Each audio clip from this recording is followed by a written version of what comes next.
Bueno, buen día. Bienvenidos a la novena clase, que continuamos con la clase del lunes. Lo último que habíamos visto era que cuando uno imponía un campo eléctrico sobre un medio dieléctrico, se deformaban las moléculas del medio y eso hacía posible que las cargas que siempre estuvieron presentes en el medio, ahora se volvieran sensibles, apareciendo lo que se conoce como la densidad de carga inducida, que se caracteriza por ser la divergencia de alguien, es menos la divergencia de la densidad de la polarización o densidad de momento dipolar, propiedad que hace que la carga inducida total sea cero, o sea, las cargas en el medio no eran visibles antes de imponer el campo eléctrico porque estaban perfectamente compensadas, en particular la carga total del medio era cero.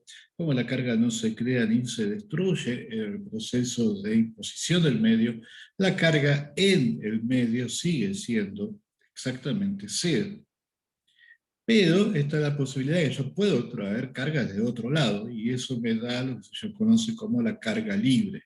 Entonces, la notación es que si no hay ningún subíndice, estamos hablando de la carga libre, mientras que la carga inducida va a llevar un subíndice I, y la carga total, que es la suma de las dos, va a llevar un subíndice T.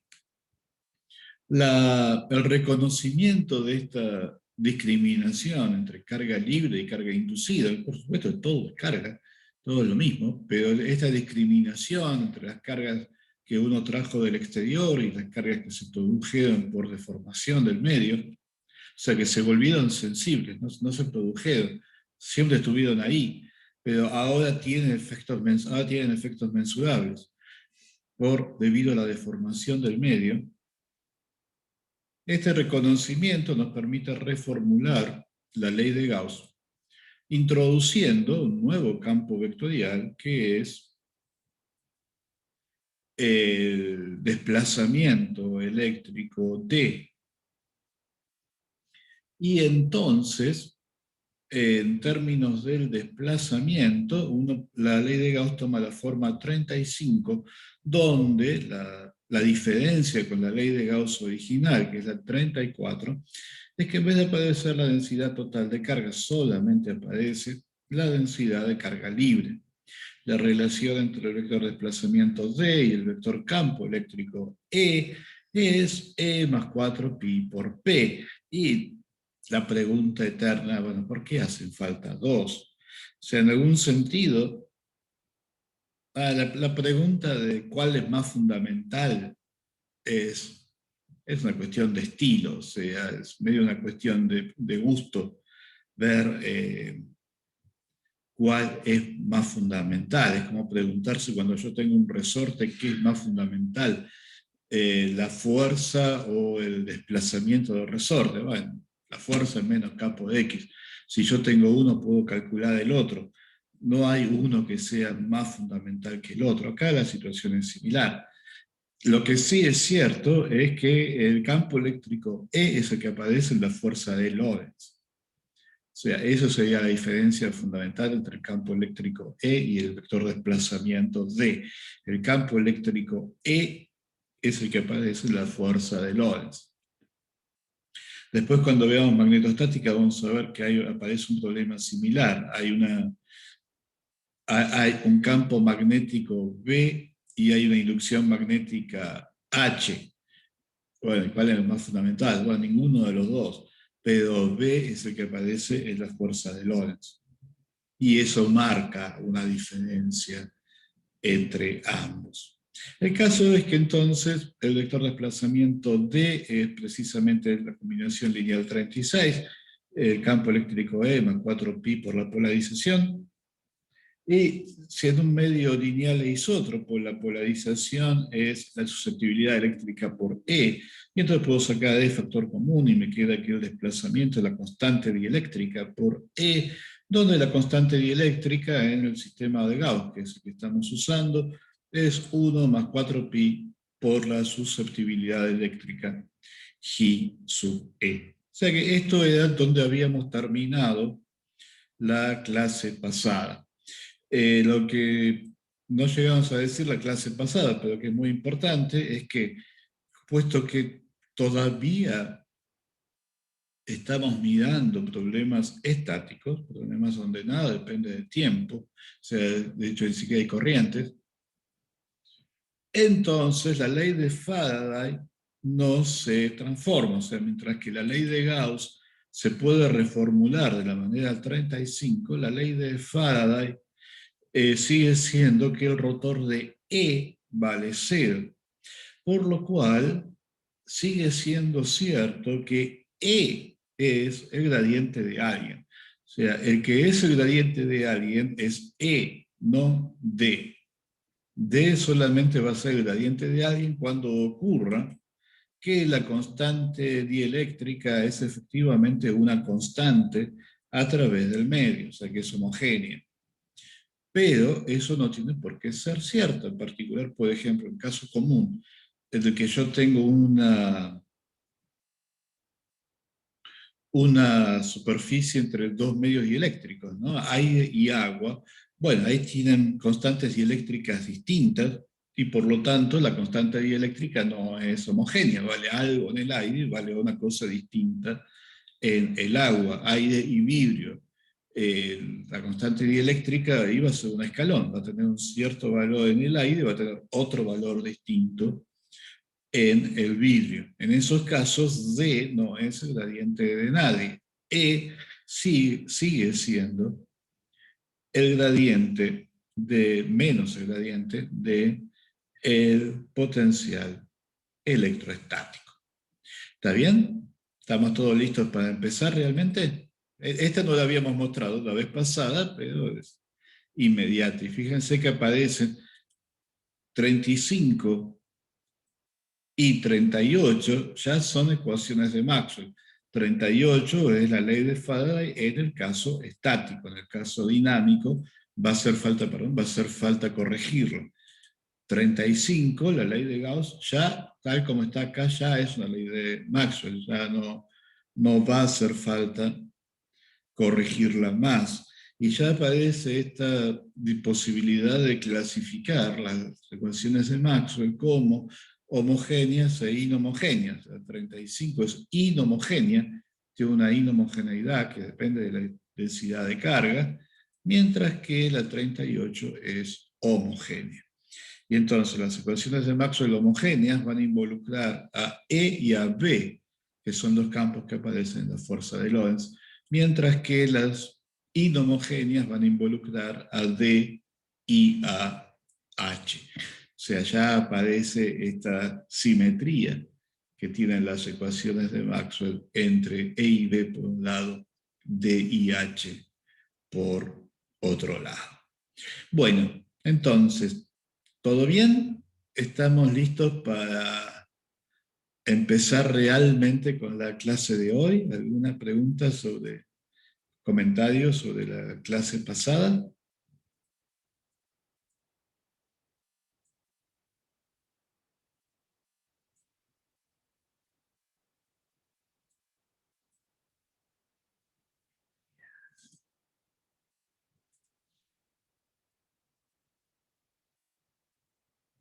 Creo que está. Muy bien, entonces vamos.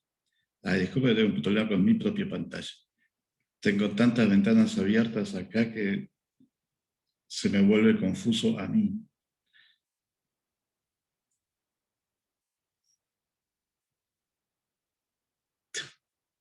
Diablos.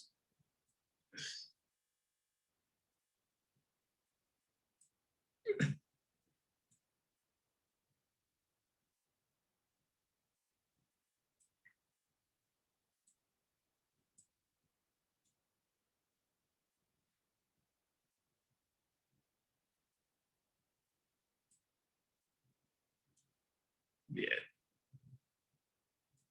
Bueno, vamos. Bueno, entonces, el primer problema que vamos a ver es muy simple. Es una carga a distancia Z' de una interfaz entre dos medios dieléctricos. O sea, tengo el medio dieléctrico de la región 3. Lo que se entiende es que arriba del medio dieléctrico lo que tengo es aire, y el aire, la constante dieléctrica del aire es muy cerca de 1, por lo cual da lo mismo si lo que tengo arriba es aire o vacío. Hay una pequeña diferencia, pero la constante dieléctrica del aire está muy cerca de vale 1.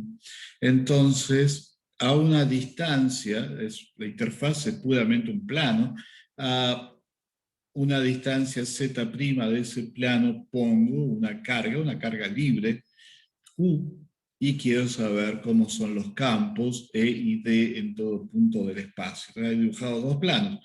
El plano entre la región 3 y la región 2 es un plano físico, es la interfase entre los dos dieléctricos. Mientras que el plano entre la región 2 y la región 1 es simplemente un plano que nos imaginamos nosotros para separar la región abajo de la carga de la región arriba de la carga. O sea, vamos a usar el truco que usamos siempre, que es escribir las ecuaciones en tres regiones en las que no hay carga libre, porque ahora en la región 3 va a haber carga inducida. En la región 1 no va a haber, ni en la región 2 va a haber carga, por lo tanto vale la ecuación de Laplace. Vamos a encontrar los campos en estas regiones, y después vamos a imponer condiciones de contorno, va a unir estos campos a través de las interfaces. La condición de contorno siempre va a ser que la componente tangencial del campo eléctrico va a ser continua a través de las interfaces. Eso sale de la ecuación 38 y vale siempre, mientras que la otra condición de contorno va a salir de la 35, la discontinuidad en la componente normal del desplazamiento va a ser la densidad superficial de carga en la superficie, de carga libre. Entonces lo que vamos a encontrar es que en este plano, entre 2 y 3, no hay carga libre. Por lo tanto, acá la componente normal del desplazamiento va a ser continua. Claro, el desplazamiento es epsilon por E. Epsilon en la región 2 vale 1. En la región 3, epsilon vale algo, epsilon. Por lo tanto, si la componente normal de D es continua, la componente normal de E no puede ser continua, porque cambia la proporcionalidad entre D y E, es distinta en la región 2 que en la región 3. Entonces, efectivamente, la componente normal de D va a ser distinta, lo cual va a estar asociado con la densidad de carga inducida en la superficie. Si lo piensan un poquito, la densidad de carga inducida es la componente normal de P en la superficie. Mientras que lo que vamos a ver es que entre 2 y 1 sí hay carga libre, la carga está insertada en este plano.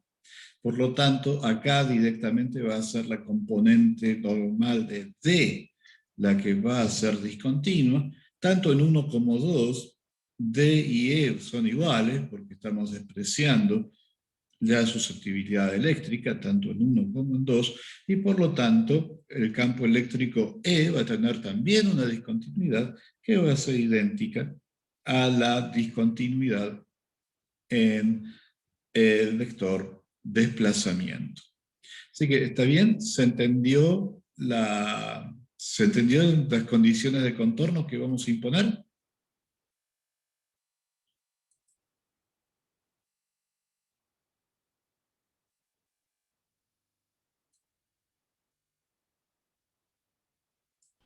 Es- Perdón, yo la verdad no termino de entender la configuración. O ¿Cómo? sea, Disculpa, habla un poquito más fuerte. no termino de entender la configuración del problema. ¿Cuáles son los dos dieléctricos? Tenés abajo de este plano, donde está el origen, abajo de eso tenés vidrio.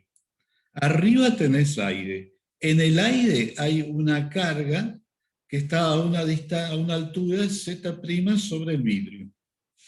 Entonces, para resolver el problema, nos imaginamos una región 1 que está más allá de la carga, o sea, más arriba que la carga, donde no hay más carga, listo, no hay nada, no hay ni dieléctrico ni carga.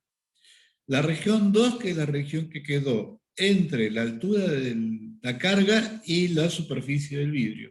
Y la región 3, que es el volumen ocupado por el vidrio. ¿Está bien? Ok, Bien.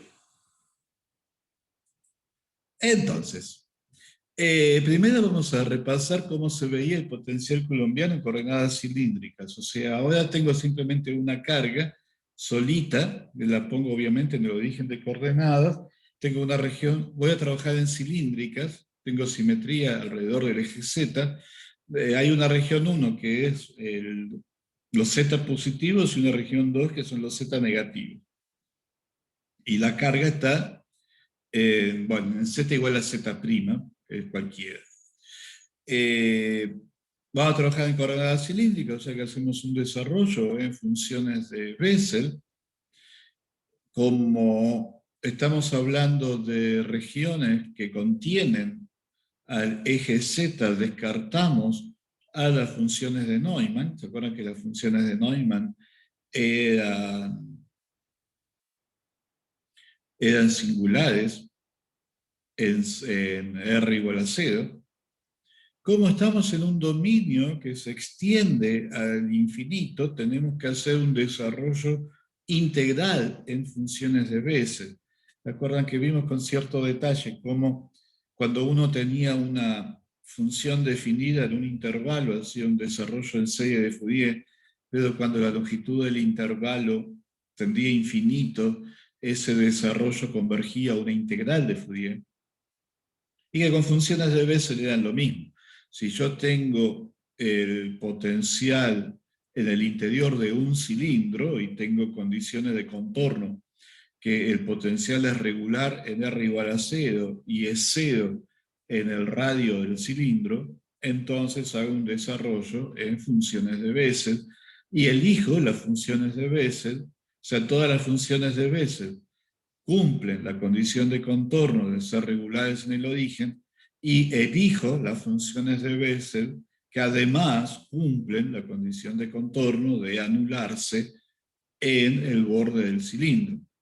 Del mismo modo, cuando tengo una cuerda vibrante, tengo la condición de contorno de que con contornos fijos, tengo la condición de contorno de que la amplitud de la cuerda es 0 en 0, también tiene que ser 0 en L. Entonces elijo que la forma de la cuerda sea un seno, porque eso me garantiza la condición de contorno en 0, pero después tengo que elegir el número de onda para que también valga 0 en L.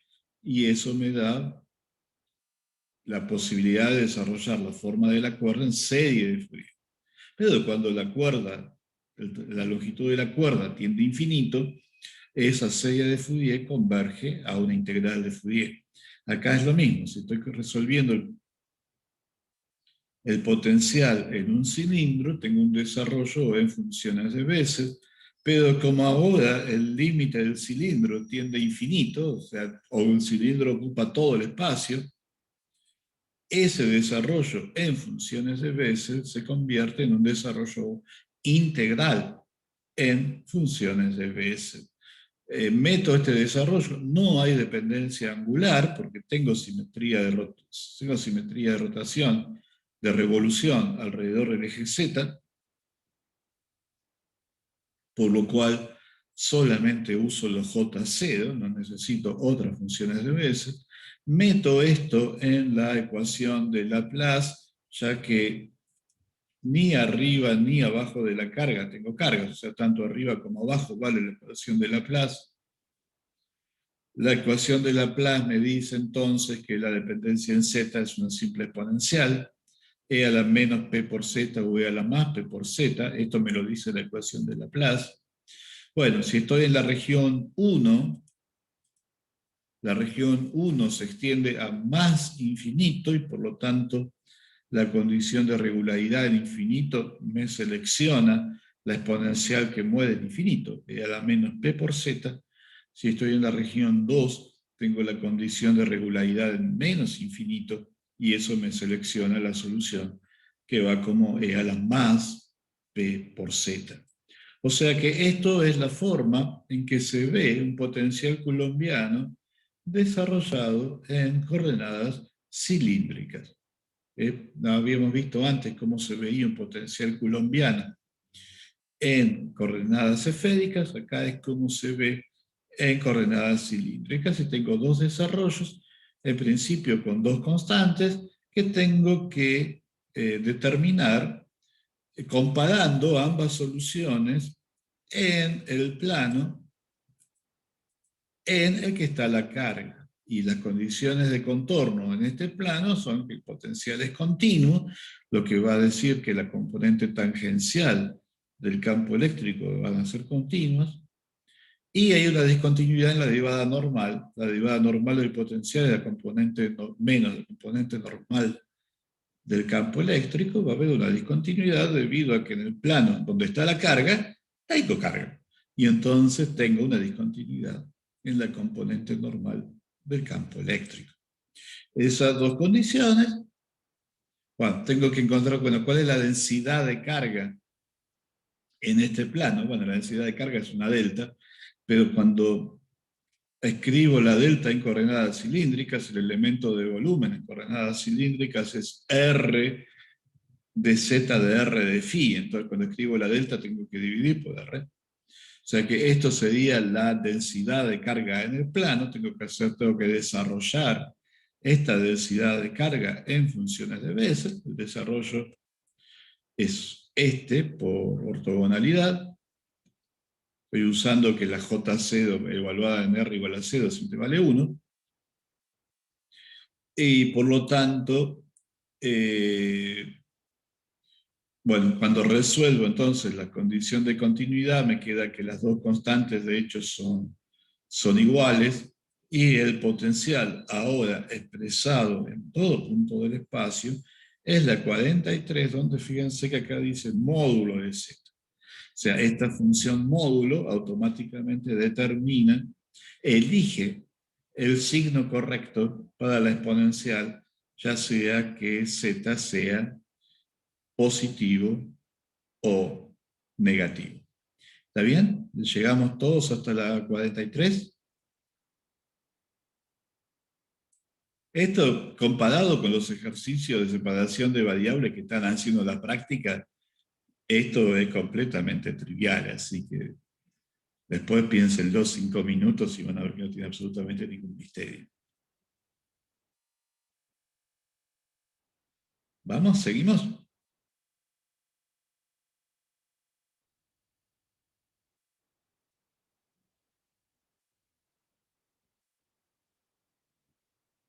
Bien. Entonces, volvemos ahora, o sea, en la 43 es la solución de este problema, donde no hay dieléctrico. La solución, por supuesto, del potencial coulombiano. Lo que hicimos fue ver cómo se veía un potencial coulombiano en términos de funciones de Bessel. Ahora vamos a volver al problema que realmente nos interesa, donde hay dieléctrico. Entonces tenemos tres regiones. La región donde está el dieléctrico, la región que quedó entre el dieléctrico y la carga, y la región que está más allá de la carga. Y entonces vamos a hacer un desarrollo en tres regiones. En las tres regiones el desarrollo va a ser en funciones de Bessel. En las tres regiones tengo simetría de revolución alrededor del eje Z. La ecuación de Laplace me dice que la dependencia en Z es una simple exponencial. La región 3, que es donde está el dieléctrico, se extiende hasta menos infinito y por eso selecciono la exponencial positiva. La región 1, que es lo que está más allá de la carga, se extiende hasta más infinito, y por eso selecciono la exponencial negativa. La región 2 es la región que está atrapada entre el dieléctrico y la carga, y por lo tanto ahí no puedo seleccionar ninguna de las dos.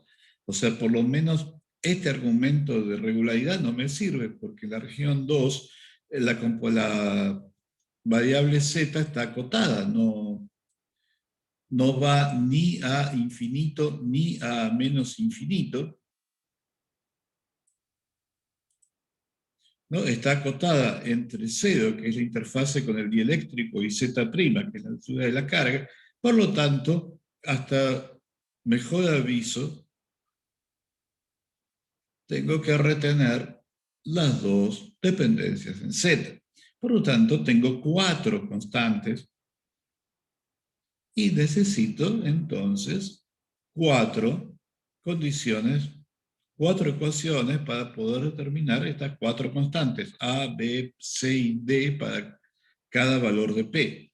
Y las condiciones van a ser continuidad del potencial en z igual a z', continuidad del potencial en z igual a 0, una discontinuidad adecuada del potencial de la derivada normal, la derivada respecto de z, del potencial en z igual a z', una discontinuidad adecuada del potencial de la derivada respecto de z del potencial en z igual a 0. O sea, esas 4 condiciones me van a dar 4 ecuaciones para determinar 4 constantes A, B, C y D para cada valor de P.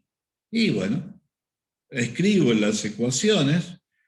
Estas son las relaciones que me dan la continuidad del potencial, el z igual a z', el z igual a 0. Esta es la derivada de la derivada z, la discontinuidad en la derivada z, debido a que en z igual a z' tengo una densidad de carga libre distinta de 0, y esta es la discontinuidad en la derivada normal, z igual a 0, la derivada normal de vuelta menos un signo, es el campo eléctrico, o sea, BP menos CP es esencialmente la componente del desarrollo del campo eléctrico, pero el campo eléctrico, el epsilon 1 por el campo eléctrico me da el desplazamiento arriba de z igual a 0 en el aire. Epsilon 2 por el campo eléctrico me da el vector desplazamiento en el vidrio. O sea que lo que estoy diciendo con 49 es que la componente normal del desplazamiento es continua cuando yo paso del aire al vidrio, lo cual está bien porque ahí no tengo carga libre. Tendré que ver si tengo o no tengo carga inducida, pero carga libre seguro que no hay. Por lo tanto, la componente normal del desplazamiento tiene que ser continua. Pero debido a que la proporcionalidad entre el desplazamiento y el campo eléctrico es distinta, ya sea que estoy en el aire o que esté en el vidrio, la continuidad en el desplazamiento implica una discontinuidad en el campo eléctrico. Y eso es lo que me dice la ecuación 49. Entonces, con las 247, la 48, la 49, tengo las 4 ecuaciones que necesitaba para determinar mis 4 constantes, y finalmente resuelvo el problema. Y cuando resuelvo el problema me doy cuenta que en realidad la solución la podría haber encontrado usando inteligentemente un método de imágenes. Porque cuando mido el potencial en el aire, o sea, ya sea que esté en la región que está más allá de la carga o la región que está entre la interfase y la carga, lo que veo es que en realidad lo que tengo son potenciales coulombianos. Lo que pasa es que son el potencial coulombiano de la carga física, la carga que estaba a la altura de Z', más el potencial coulombiano de una carga imagen. O sea, es como si podría, desde el punto de vista de lo que vale el potencial, puedo reemplazar todo el vidrio por una única carga Q', que está puesta especularmente respecto de la carga libre, y que tiene este valor que depende de este cociente entre las constantes dieléctricas.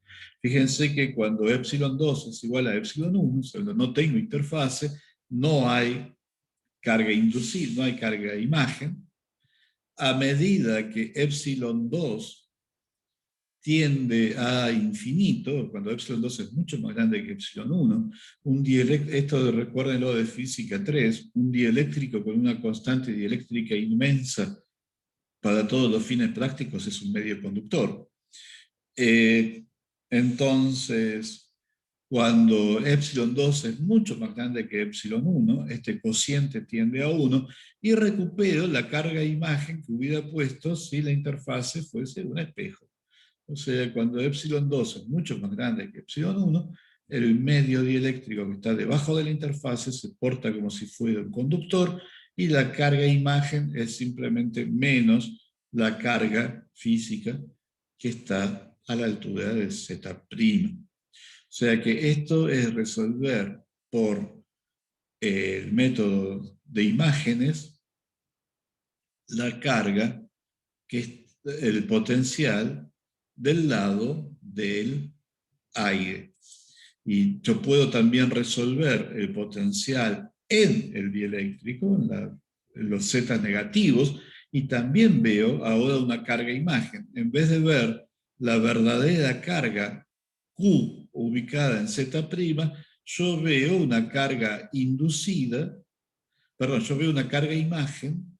Acá yo soy un pececito que tengo una interfase entre agua en los Z negativos y hay en los Z positivos, y esto es el campo que ve un pececito que está nadando en el agua. El pececito ve el campo coulombiano de una carga Q segunda, que tiene este valor, que nuevamente depende de la carga física y de las constantes dieléctricas, del agua, epsilon 2, y del aire, epsilon 1, ve esta carga imagen ubicada en el mismo lugar en el que está ubicada la carga física. O sea, el pececito ve a la carga donde está, pero con un valor distinto, que si epsilon 2 es más grande que epsilon 1, Q segunda tiene el mismo signo que Q, y la magnitud es un poquito más grande, cuando epsilon 2 es más grande que epsilon 1.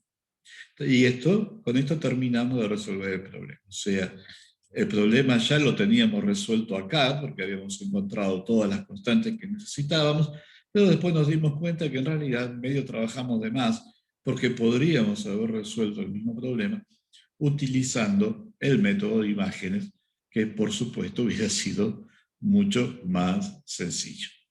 ¿Está bien? ¿Se entendió todo esto?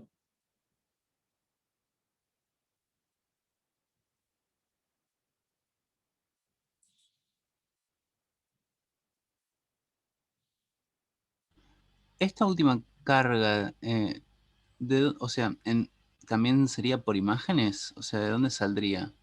Digamos, la 54 es la solución exacta del problema en la región en que Z es negativo. Fíjate que la dependencia con Z es E a la P por Z, o sea que esto tiende a 0 cuando Z tiende a menos infinito. O sea que la 54 es la solución exacta, salió de resolver la ecuación de Laplace en las tres regiones y usar las condiciones de contorno adecuadas. Es completamente algorítmico. Usar el método. Ahora lo mirás 54 y decís, yo esto lo vi en algún lado.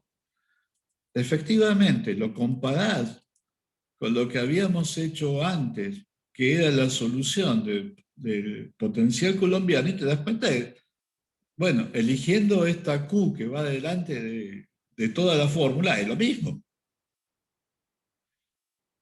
O sea, te das cuenta que la 54 es un potencial coulombiano.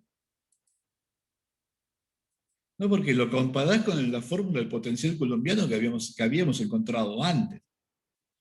Es decir, bueno, es un potencial coulombiano. ¿Es un potencial coulombiano de quién?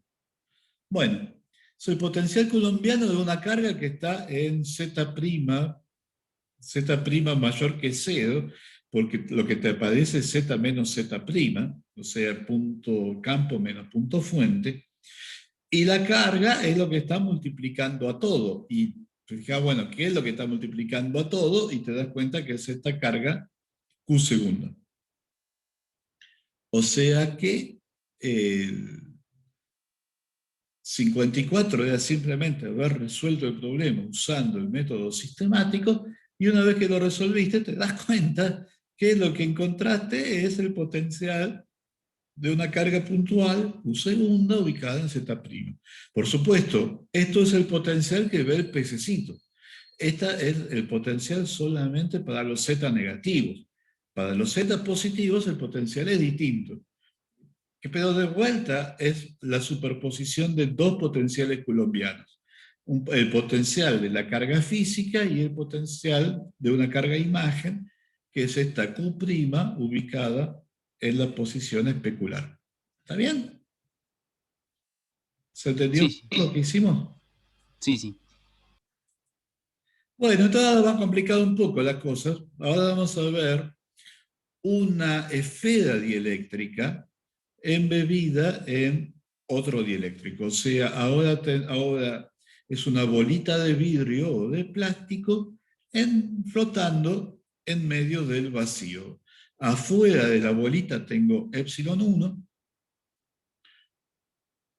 Adentro de la bolita tengo epsilon 2. La bolita tiene radio R.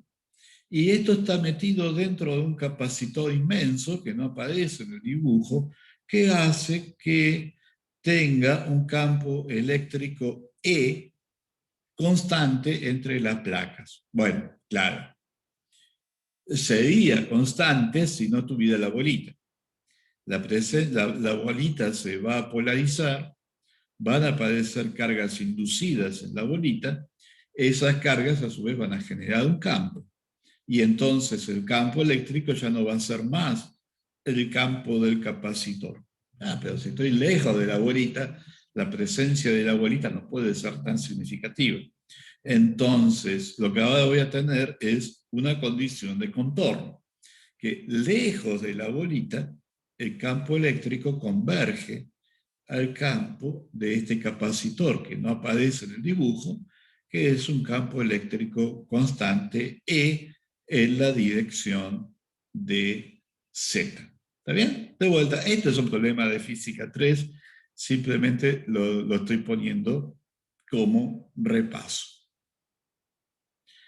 De vuelta, el problema es afuera de la bolita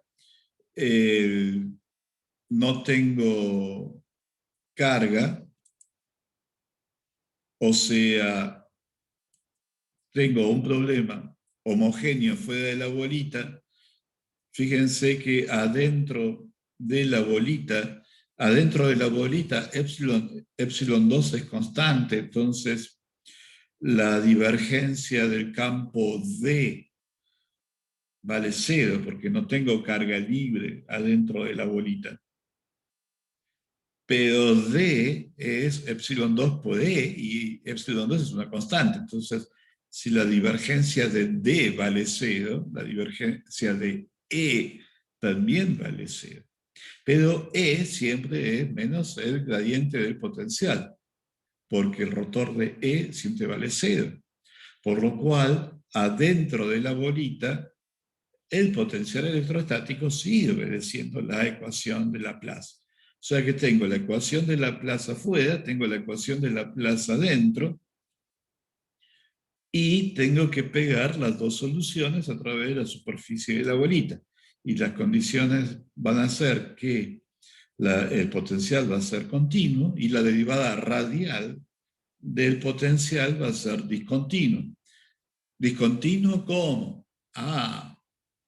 Bueno, la componente radial de D tiene que ser continua porque no tengo carga libre en la superficie de la bolita. Pero D es epsilon 1 por E afuera y es epsilon 2 por E adentro. Y por lo tanto, para que la componente normal de D sea continua, la componente radial de E tiene que ser discontinua.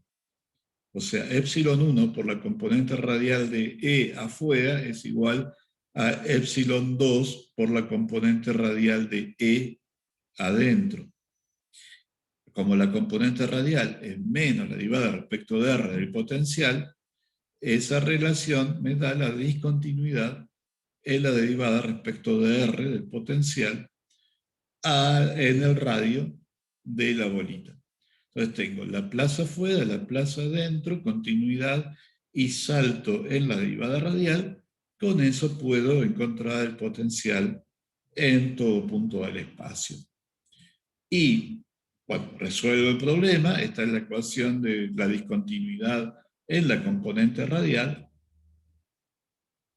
Resuelvo todo el problema. Como tengo un problema de armónica, tengo un problema con simetría esférica, lo planteo en coordenadas esféricas, pero me doy cuenta, debido a la condición de contorno, me doy cuenta que solamente sobreviven los armónicos esféricos con L igual a 1, M igual a 0.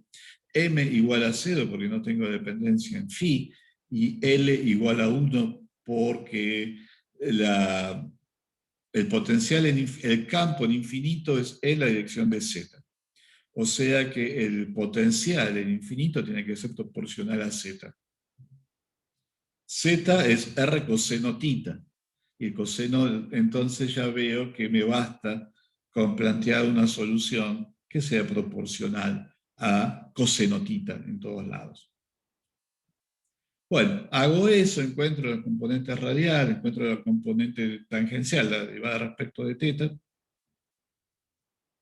Lo hago afuera de la esfera, lo hago adentro de la esfera. Y finalmente me doy cuenta que puedo resolver el problema. O sea, yo pongo mi bolita de vidrio en un campo eléctrico. La bolita de vidrio se va a polarizar, va a aparecer un vector polarización adentro de la bolita. Afuera de la bolita no pasa nada, no tengo el eléctrico. Adentro de la bolita aparece un vector polarización. Todo el problema está en encontrar el vector polarización. Bueno, lo que ocurre es que yo me puedo tirar el lance, como la solución es única, puedo hacer un intento. Si me sale bien, si no me sale, pruebo algo más complejo. El intento más simple es proponer un vector de polarización que sea constante adentro de la bolita. Como yo ya resolví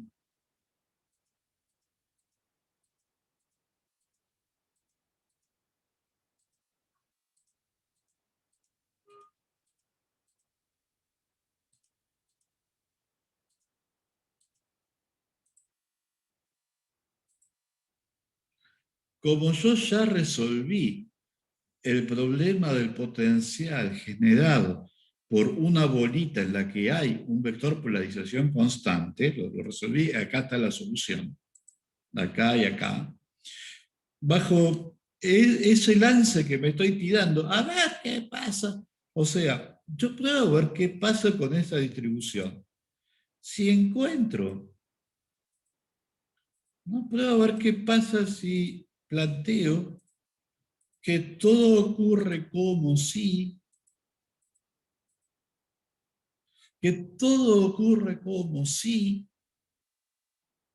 tengo el potencial constante de este capacitor inmenso que no aparece en el dibujo, superpuesto con el potencial de una bolita con un vector polarización constante adentro de la bolita. O sea, yo me tiro el lance de decir, bueno, a ver qué pasa Si yo digo que todo ocurre como si tuviera simplemente la superposición de estos campos. El campo constante que me daba la condición de contorno más el campo de una esfera polarizada. Si esos campos satisfacen la condición de contorno, bueno, obviamente la van a satisfacer porque el potencial de la esferita va a tender a cero de infinito, y satisfacen las condiciones de discontinuidad, sea continuidad de la componente tangencial de E, discontinuidad de la componente, perdón, continuidad de la componente tangencial de E, continuidad de la componente radial de D. Si ocurre, si todo ocurre como si, me lleva a una solución que satisface la condición de contorno en infinito y las condiciones de contorno en la superficie de la esfera, es la solución, porque el problema tiene solución única. O sea, si la encontré, no hay otra solución. Por lo tanto, resolví el problema. Entonces, hacemos esa hipótesis, asumimos que todo ocurre como si, y, oh sorpresa, veo que efectivamente puedo resolver el problema si elijo convenientemente la magnitud de esta polarización constante. Yo dije, bueno, todo ocurre como si tengo, dentro de la bolita tengo un vector polarización constante en la dirección de z. Bueno, está bien. Pero ¿con qué magnitud? ¿Cuál es el módulo de ese vector? El módulo de ese vector es p. Bueno, si yo elijo convenientemente p, puedo satisfacer las condiciones de contorno. La manera de elegir p es la ecuación 62. O sea que eligiendo convenientemente la polarización adentro, veo que efectivamente la polarización que se induce adentro de la bolita de vidrio es constante y la magnitud depende de la magnitud del campo eléctrico en infinito, el campo eléctrico del capacitor, debido a esta relación altamente no lineal que es la ecuación 62. O pasado un poco más en limpio, encontramos la relación 63 y ahora vuelvo a calcular el campo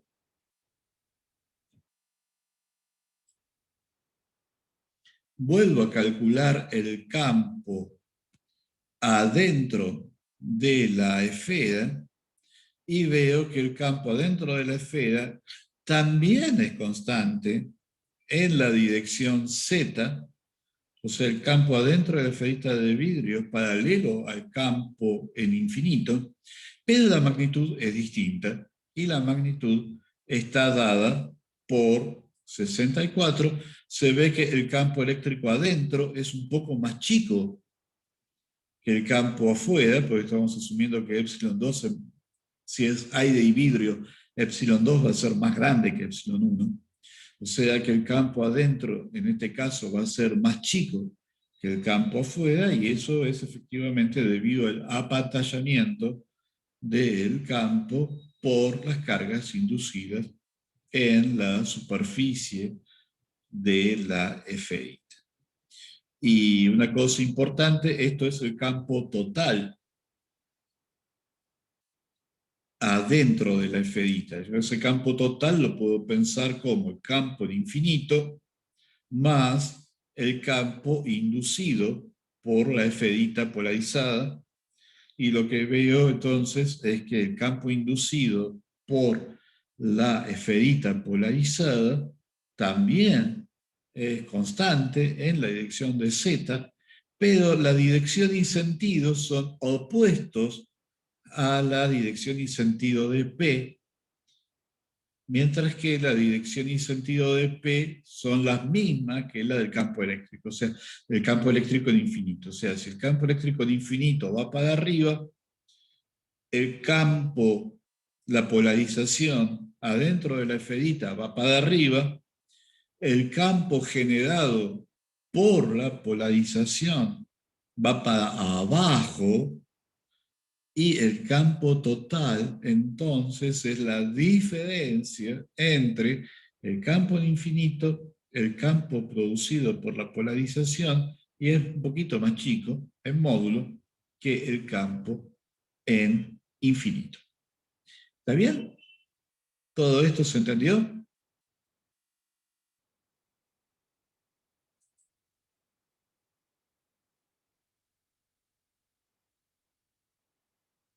¿Estamos todos en 64?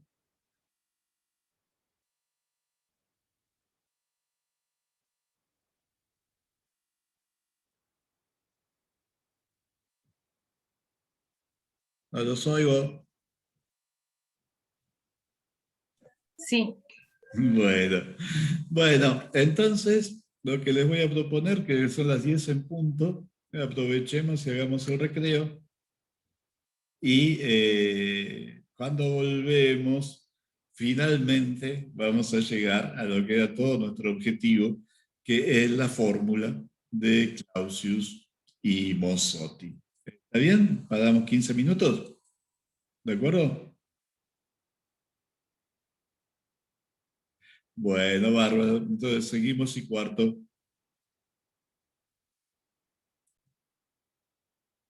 Bueno, finalmente llegamos a donde queríamos llegar, que es la fórmula de Clausius y Mozzotti, y en particular a Ottaviano Mozzotti, que toda esta clase, esta semana, ha estado dedicada a él.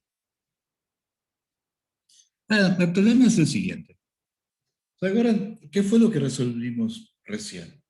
Teníamos un gran capacitor y adentro del capacitor una bolita de vidrio. Y entonces lo que veíamos era que la bolita de vidrio se polarizaba. Ahora la bolita de vidrio polarizada genera un campo y por lo tanto aparecía un nuevo campo que no era el campo generado por el capacitor. Es un campo generado conjuntamente por el capacitor y la bolita polarizada. Eso es lo que acabamos de resolver. Ahora vamos a plantear el problema que tengo el capacitor con, entre placas, tengo un medio dieléctrico, como de hecho los capacitores que uno compra en la ferretería. Entonces, claro, yo impongo el campo y el medio dieléctrico se va a polarizar con una polarización P, que es la susceptibilidad por el campo eléctrico. Barra. Ahora, yo soy una molécula adentro del dieléctrico, una molécula del dieléctrico. Siento un campo y me voy a polarizar. ¿Pero qué campo veo? Porque yo estoy rodeado de otras moléculas que también se van a polarizar y que entonces van a generar un campo. El campo que yo, la molécula Juan, veo, no es el campo eléctrico generado por las placas. Es el campo eléctrico generado por las placas y todas las otras moléculas, cada una de las cuales se va a polarizar. ¿Se va a polarizar con qué campo? Entonces, ven que hay un problema del huevo y la gallina, porque yo tengo el campo capacitor, el campo de capacitor polariza las moléculas, la polarización produce campo, eso modifica el campo total, modifica el campo que ven las otras moléculas, que se van a polarizar, entonces generando un nuevo campo que va a modificar el campo que veía yo. Y eso genera un problema de huevo y gallina. Entonces, ¿cuál es realmente, cuando yo digo la molécula se polariza, pero cuál es el campo que ve una molécula? Y hay un segundo problema, que es que el problema del autocampo, o sea, la molécula de todos estos campos eléctricos va a ver los campos generados por las otras moléculas, pero no el campo generado por ella misma, no el autocampo. Una carga no siente una fuerza debida, al menos una carga quieta. ¿Qué pasa cuando la carga se mueve? Lo vamos a ver hacia el final del curso, será muy divertido. Pero cuando la carga está quieta, no hay autocampo. La carga no siente una fuerza debido al campo generado por ella misma. En particular, entonces, la molécula no va a sentir una fuerza debido al campo generado por ella misma, pero sí va a sentir los campos generados por las otras moléculas. Y este es el problema. Básicamente es un problema de autoconsistencia, porque yo tengo que estudiar al mismo tiempo la polarización de cada molécula, el campo generado por esa polarización. Tengo moléculas repartidas en todo el espacio y entonces el problema va a depender de la posición de las moléculas, de cómo están repartidas, de las orientaciones, etcétera, etcétera, etcétera. En general, es un problema que es infernalmente complicado. ¿Está bien? ¿Se entendió el planteo del problema?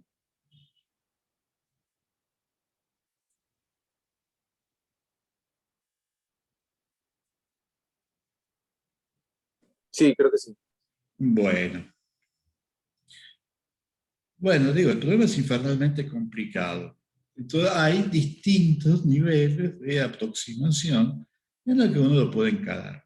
La complicación fundamentalmente está hecha en esto que uno tiene que enfrentar las inhomogeneidades en el medio, o sea, el hecho de que uno tiene moléculas discretas y tiene que tener en cuenta cómo están dispuestas estas moléculas, si están formando un cristal o si están desordenadas, etcétera, etcétera. El primer nivel de aproximación para atacar los problemas de estas características es lo que se conoce como, o ha planteado un modelo de campo medio. O sea, el problema es, la molécula Juan, ¿qué campo ve? Bueno, entonces lo que vamos a hacer es separar el medio en dos regiones. Una región próxima, que va a ser una esferita muy chiquita rodeando a la molécula Juan. Y la otra región va a ser lo que quedó afuera de esa esferita.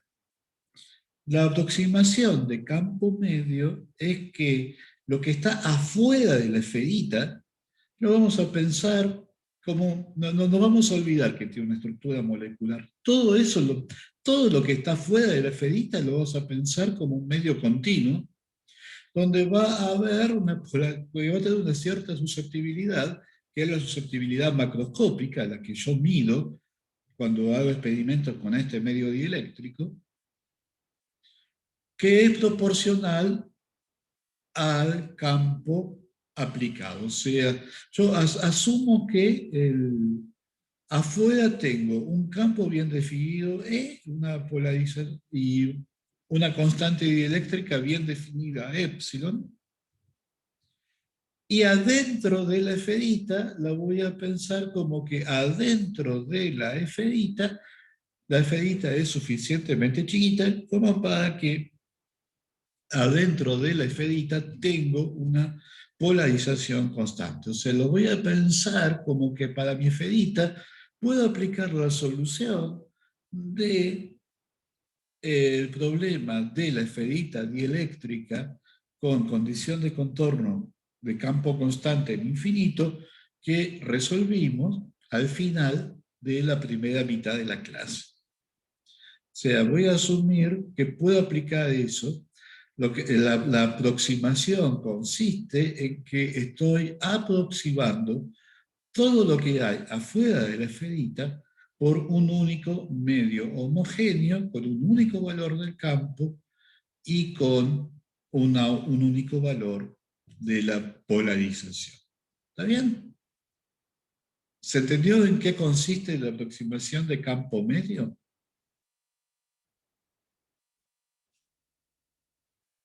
Sí. Bueno. El planteo del problema, o sea, no el problema, pero el planteo del problema, es esencialmente equivalente a una pregunta clásica de física 3, que es si yo tengo un plano conductor y hay un campo eléctrico constante E en la superficie del plano, ¿cuánto vale la fuerza sobre un elemento de superficie en el conductor? Porque uno lo que dice es, bueno, si yo tengo un campo eléctrico E, tengo una densidad de carga superficial en el conductor, que está dada por la ley de Gauss. Si considero un elemento de área, acá tengo una carga total que es sigma por el elemento de área, y la fuerza es el campo por la carga. Eso es lo primero que uno piensa. La fuerza es E por la carga, que es sigma por dA. ¿No? La fuerza es E por Q. Q es sigma por dA, la fuerza es E por sigma. O sea, la densidad de fuerza es, o sea, la presión sobre el conductor sería E, la componente normal de E, por sigma.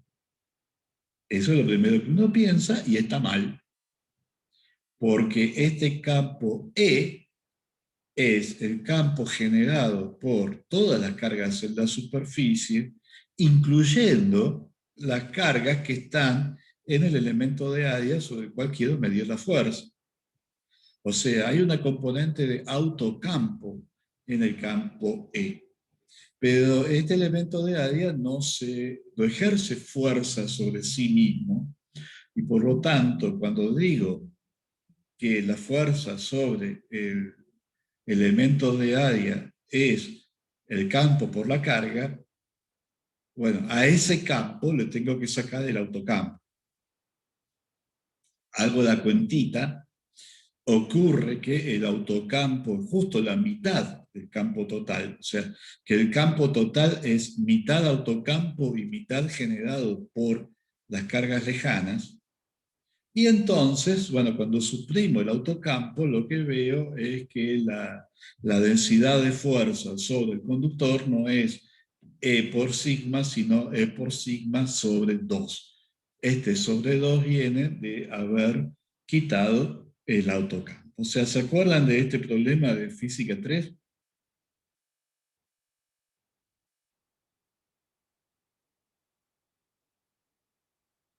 ¿Alguien que me conteste? La verdad no recuerdo que lo hayamos discutido, al menos cuando cursé yo. O sea, no estoy entendiendo bien cómo es. Esto es un conductor que está cargado y entonces Es un genera un campo conductor. E. Al imponer un campo eléctrico en el conductor, en la superficie del conductor, el campo eléctrico tiene que ser normal. No podés tener un campo eléctrico tangencial al conductor, porque entonces se generarían corrientes. Y esto es un problema estático. Sí, eso sí. Entonces se genera el campo eléctrico es discontinuo, porque adentro del conductor no hay campo, fue así. La discontinuidad del campo eléctrico es la densidad de carga, 4pi, algo por el estilo, y por lo tanto generás una densidad de carga uniforme en el conductor. Entonces, si tenés campo, tenés carga, vas a tener una fuerza. Bueno, ¿cuál es la fuerza por unidad de área? Ocurre que cuando vas a efectivamente pensar cuál es la fuerza de un elemento de área, ese campo tiene una componente de autocampo, o sea, en este elemento de área hay carga y esa carga genera parte del campo. Entonces, cuando vas a pensar la fuerza sobre este elemento de área, le tenés que sacar el autocampo. El autocampo, ahora hay que hacer la cuenta. Bueno, ¿cuánto vale el autocampo? El autocampo ocurre ser exactamente la mitad. Y eso lo podés ver pensando que este problema lo podés pensar por superposición de el campo generado por un conductor con un agujero y el campo generado por una pastillita de conductor que corresponde al elemento de área que están mirando. El campo generado por el conductor con un agujero es continuo en el agujero, porque en el agujero no hay densidad de carga. O sea que el campo justo abajo es igual al campo justo arriba. El campo generado por la pastillita, que es el autocampo, arriba está apuntando hacia arriba y abajo está apuntando hacia abajo. O sea, cuando yo mido arriba o abajo de la pastillita, el campo cambia de signo. Cuando yo superpongo los dos, me tiene que dar el campo total. El campo total es 0 abajo, o sea, en el interior del conductor. Por lo tanto, ocurre que el campo generado por la pastillita y el campo generado por el resto del conductor, en módulo tienen que ser iguales para que se puedan cancelar, para que puedan interferir destructivamente abajo, donde el campo generado por la pastillita apunta para abajo, mientras que el campo generado por el resto del conductor sigue apuntando hacia arriba. Para que estos dos campos se puedan cancelar exactamente abajo, la magnitud del autocampo tiene que ser igual al campo generado por la pastilla, por el resto del conductor. O sea, en este caso, el campo total es 50% autocampo, 50% campo generado por las cargas lejanas. Y por lo tanto, la fuerza es debida sobre este elemento del conductor, es debida solamente al campo generado por las cargas lejanas, y por eso, porque la fuerza sobre este elemento de conductor es solamente el campo generado por las cargas lejanas, es que la fuerza sobre el conductor es E por sigma sobre 2. Porque hay una mitad del campo eléctrico que es autocampo que no contribuye a la fuerza sobre el conductor. ¿Está bien? ¿Se entendió? Esto, insisto, esto es un problema de física 3. Así que lo tienen que poder entender. Si lo piensan lo suficiente, lo tienen que poder entender. ¿Está bien? ¿Podemos seguir?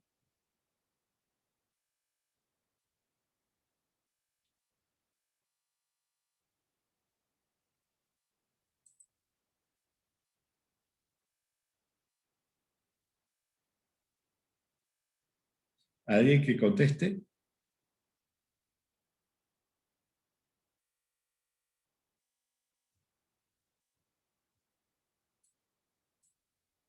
Bueno. Entonces, ¿cómo se convierte esto? Volvemos al problema de Clausius y Mossotti.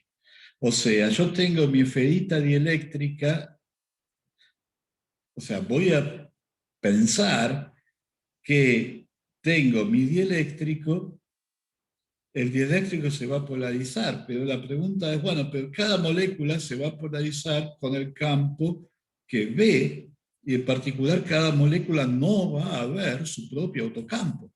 Entonces, de vuelta, ¿no? Como en el caso de la pastillita, tengo que restar al campo eléctrico total, le tengo que restar el autocampo.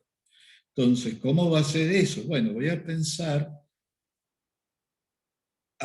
voy a imaginarme que tengo una esferita de dieléctrico dentro del dieléctrico más grande, y entonces el campo total en la esferita es el campo generado por todo el resto del medio. O sea, acá lo que hice es imaginarme un dieléctrico en el que agarré una cuchara, ¿no? Una cuchara de helado, y saqué el dieléctrico que estaba dentro de la esferita. Esto es el campo generado por las cargas lejanas. E' es el campo generado adentro de la esferita por todas las cargas libres o inducidas que están afuera de la esferita, más el campo generado por el dieléctrico adentro de la esferita. Entonces, cuando yo sumo las dos, me dan el campo E, que es el campo homogéneo en todo el dieléctrico. Este campo E tiene una componente de campo generado por las cargas lejanas, que es E', y un autocampo E segunda. Lo que polariza a las moléculas adentro de la esferita es E'. Entonces, para encontrar quién es E', bueno, yo ya sé quién es E, es el campo macroscópico, tengo que calcular E segunda, restarle a E, le tengo que restar E segunda. Bueno, pero resolver E segunda es resolver el problema del campo generado por una esferita con una densidad de polarización homogénea. O sea, estoy suponiendo que la esferita la elegí suficientemente chica que puedo pensar que la polarización es homogénea.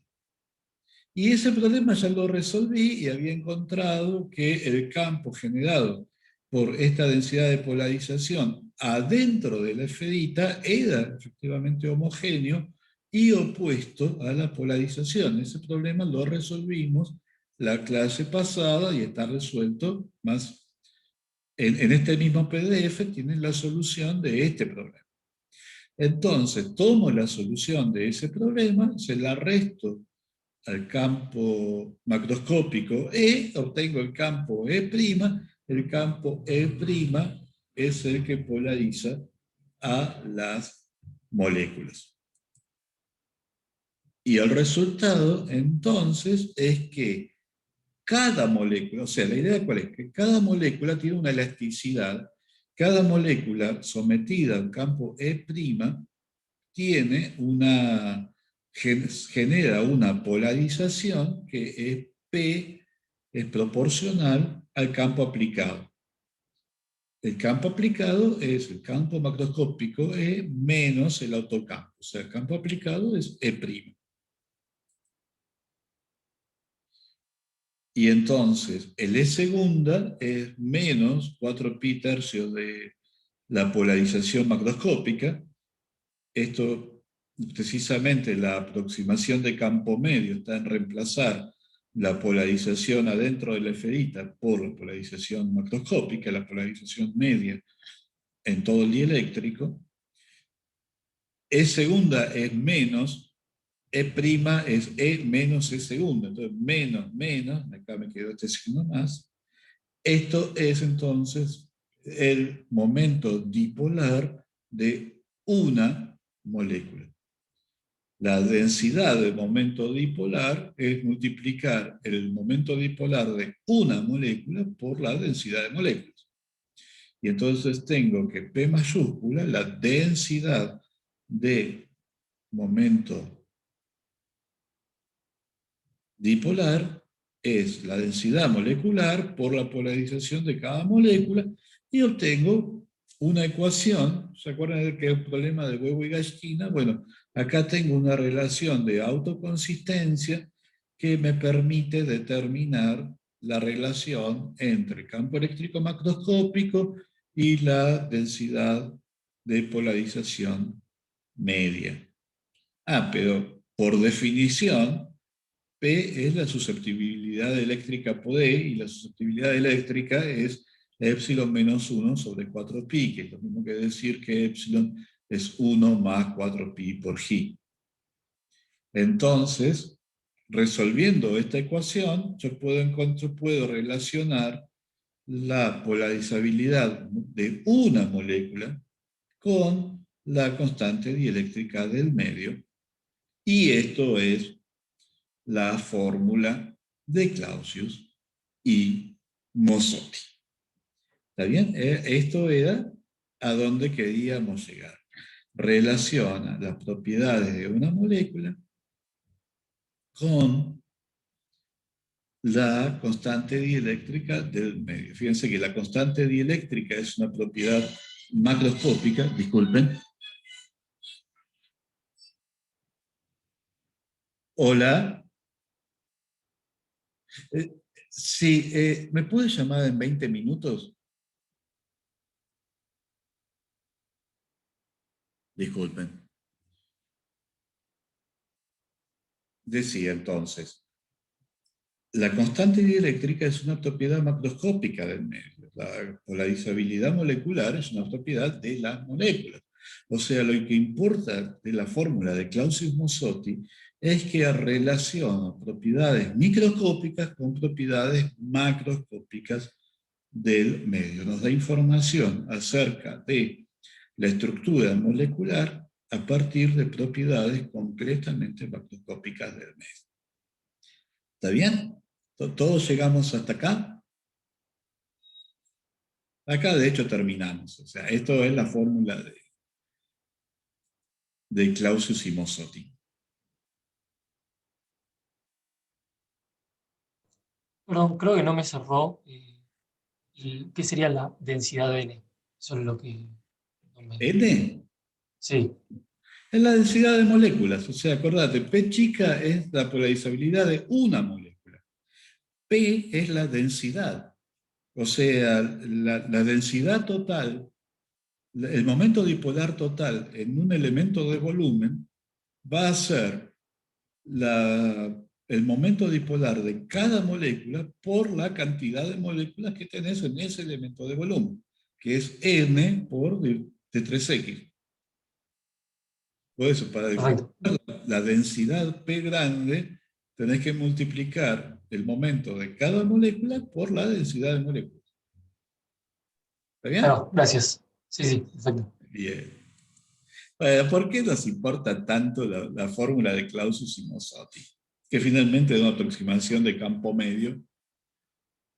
Por lo tanto, bueno, está bien, funciona bien cuando epsilon no está muy lejos de 1 y cuando epsilon realmente es distinto, claramente distinto de 1, ya no funciona tan bien.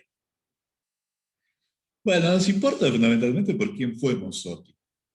No sé, ¿conocen la historia? ¿Alguien sabe quién fue Mossotti? ¿Es la primera vez que lo escuchan nombrar? En el Sí, Reyes me acuerdo que estaba la cuenta. Bien, eso ya es un comienzo.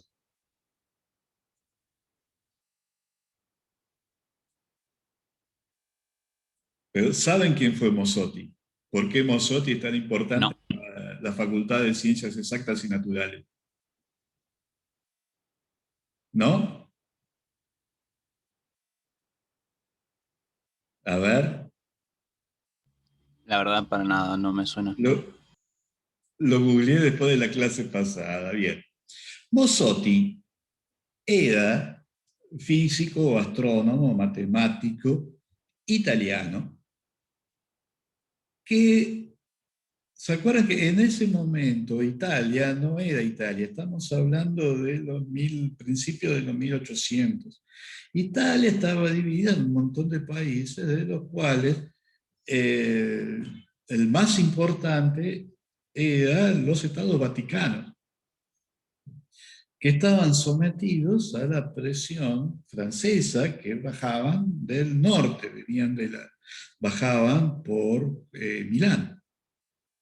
Entonces, había muchos italianos que los miraban a los franceses, los miraban más como liberadores que como invasores, entre los cuales estaba Mossotti. Por lo cual Mossotti se metió en problemas con la policía y decidió que Italia era un lugar poco saludable y tenía que buscar otros aires. Bueno, primero se fue a Inglaterra, y en Inglaterra se cruzó nada menos que con Rivadavia, que en ese momento era el ministro de gobierno de la provincia de Buenos Aires bajo la gobernación de Martín Rodríguez. Y Rivadavia lo convenció al pobre Mossotti que se venga a la Argentina. Resultado, Mossotti fue el primer físico de nivel internacional en la Argentina, que todavía no existía. Porque cuando llega Mossotti a la Argentina, en 1827, no está más Rivadavia. O sea, Rivadavia interim había pasado de ministro de gobierno de la provincia a presidente de la Confederación a nada, porque había sido depuesto. O sea que cuando llega Mossotti, no hay más Rivadavia y está Rosas de gobernador. Lo que a mí me produce una admiración infinita por Ottaviano Mossotti es porque, enfrentado a esta situación, Mossotti no se fue. Se quedó unos 8 años, se quedó del 27 hasta el 35. Y no solo, o sea, ya el hecho de no haberse ido, bueno, a lo mejor no tenía dónde ir. Pero no solo no se fue, sino que se puso a trabajar. O sea, como acá en Buenos Aires no había nada que se pareciera a un laboratorio de física, Mossotti se consiguió un telescopio y se dedicó a hacer astronomía, utilizando el hecho de que en ese momento había muy pocas observaciones del cielo en el hemisferio sur. O sea, había cosas que se podían mirar que eran interesantes desde el punto de vista de la astronomía. Y entonces Mossotti se quedó, siguió trabajando acá en Buenos Aires y publicó artículos en, creo que era la revista de la Real Sociedad Astronómica Inglesa, publicó artículos sobre las observaciones que él hizo en Buenos Aires. O sea, fueron los primeros papers de física o astronomía en la Argentina, los hizo Mossotti en ese periodo de 7, 8 años que estuvo en la Argentina. Y además de que siguió haciendo su trabajo científico, o sea, el amor que debía tener este hombre por la ciencia, realmente es como para que todos nosotros nos avergoncemos, porque ninguno de nosotros sería capaz de hacer algo así. Además de eso, dio clases. O sea, si bien lo habían contratado para una universidad que ya no existía, la va a refundar Mitre muchos años después, él siguió dando clases. Y entre los alumnos de Mossotti estuvo José María Gutiérrez. Y José María Gutiérrez es importante porque cuando se organiza realmente la Universidad de Buenos Aires en los 1860, José María Gutiérrez es el que dice, no, tiene que haber una facultad de ciencias exactas. Y entonces, por José María Gutiérrez, se funda la Facultad de Ciencias Exactas, en la que nosotros estaríamos dando clases si no fuera por la pandemia. O sea que nosotros descendemos de el amor por la ciencia de Ottaviano Mossotti. O sea, eso es lo que realmente a mí me provoca una admiración absolutamente infinita, porque venir contratado a dar clase en una universidad y encontrarse con la Buenos Aires de Rosas, debe haber sido algo muy fuerte. Y este hombre no bajó los brazos e hizo trabajo significativo, aún en esas condiciones. Realmente es increíble. 1835 vuelve a Italia. Evidentemente la situación había cambiado. Y ahí es cuando él retoma su trabajo en física y es cuando hace su investigación sobre los medios dieléctricos, que es la fórmula de Clausius-Mossotti, que la deduce Mossotti creo que en el 36, y después Clausius la redescubre en un libro que publica en los 50, él hace su propia, él no está enterado de que Mossotti había resuelto este problema. Se vuelve a plantear el problema, se le ocurre hacer una aproximación de campo medio y llega a la misma fórmula. Alguien le señala, mire que sí, está bien, la fórmula está bien, es la fórmula que publicó el físico italiano tal, 1836, Clausius reconoce la prioridad de Mossotti y la fórmula queda. Como la gente aprende la fórmula en el libro de Clausius, pero Clausius reconoce la prioridad de Mossotti, quedó como la fórmula de Clausius y Mossotti. El tema es que además de de nuestra admiración por Mossotti y nuestra filiación respecto de Mossotti, es que el trabajo que hace Mossotti en 1836, estamos 30 años antes que las ecuaciones de Maxwell, no solo es 30 años antes de las ecuaciones de Maxwell, es antes de la teoría cinética de Maxwell. O sea, el trabajo que hace Mossotti en 1836 es absolutamente revolucionario, porque está asumiendo la estructura molecular de la materia, que en ese momento no era para nada consenso. O sea, estamos hablando de antes de la teoría cinética. Y encuentra esta fórmula que precisamente vincula las propiedades moleculares con las propiedades macroscópicas. En algún sentido, es un poco lo que hizo Einstein en 1905 con su trabajo de movimiento browniano.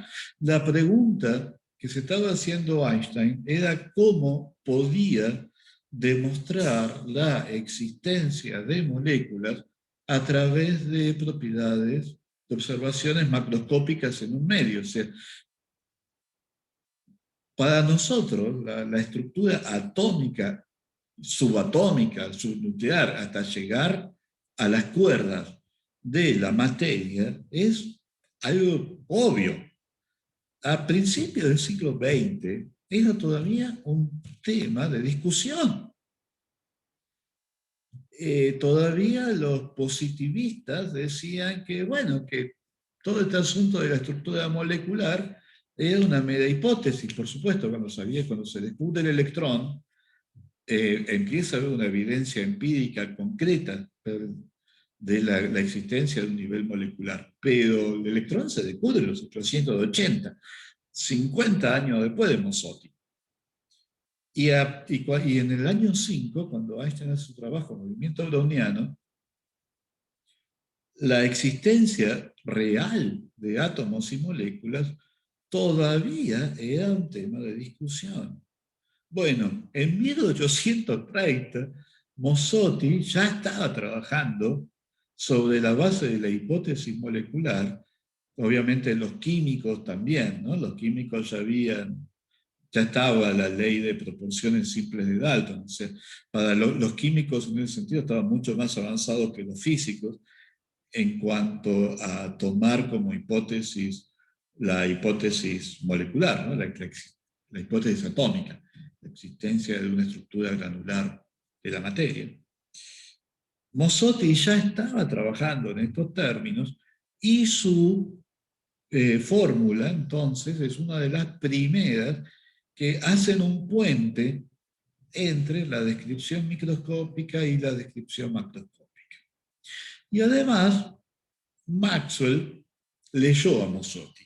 O sea, Mossotti, el trabajo de Mossotti, esencialmente Mossotti estudió con mucho detalle cómo se cargaba un dieléctrico. O sea, qué pasaba cuando uno le ponía una diferencia de potencial a un capacitor que estaba rellenado con un medio dieléctrico. Y los trabajos de Mossotti fueron una de las fuentes de inspiración. La principal fuente de inspiración de Maxwell es Faraday, pero también los trabajos de Mossotti fueron una de las cosas en las que se basó Maxwell cuando precisamente hace la teoría de este vector del vector desplazamiento. O sea que esos son los motivos por los cuales yo considero que es importante dedicarle media hora a Mossotti. En primer lugar, porque sin Mossotti no sé si nosotros estaríamos acá. Y en todo caso, les debemos festejar que él fue el autor de los primeros papers en física y astronomía publicados desde la Argentina, así como los primeros papers de física publicados por una mujer en la Argentina, mucho después, en los 1950. El primer Una pregunta. publicado por alguien de la Argentina son los papers de Mossotti. Sí. Y nosotros esto lo trabajamos en términos de campos. Sí. Mossotti, ¿en términos de qué desarrolló esto? Mira, yo te di la versión de manual. O sea, honestamente habría que buscar los papers de Mossotti, que están. Estos papers ya los hizo en Italia, no los hizo acá en la Argentina. Ujú. Los papers de Mossotti están, la verdad que no sé exactamente.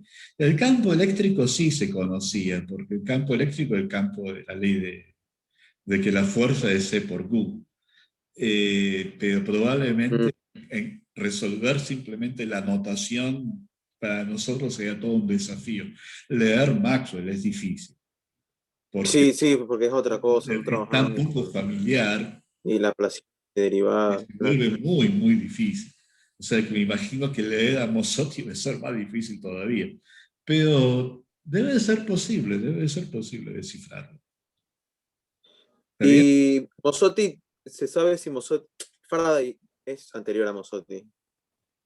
¿Cómo? Discúlpame. Faraday es anterior a Mossotti. Mossotti, digamos, edifica sobre Faraday. Contemporáneos, también, Faraday también es principios del siglo XIX. Pero la gran, además de bueno, claro, la gran contribución de Faraday es de Faraday, pero lo que realmente, lo revolucionario en Faraday es que Faraday es el que realmente introduce el concepto de campo. O sea, libera el electromagnetismo de las cargas y de las fuerzas sobre cargas y la posibilidad de que existan fenómenos eléctricos y magnéticos en el espacio en ausencia de cargas.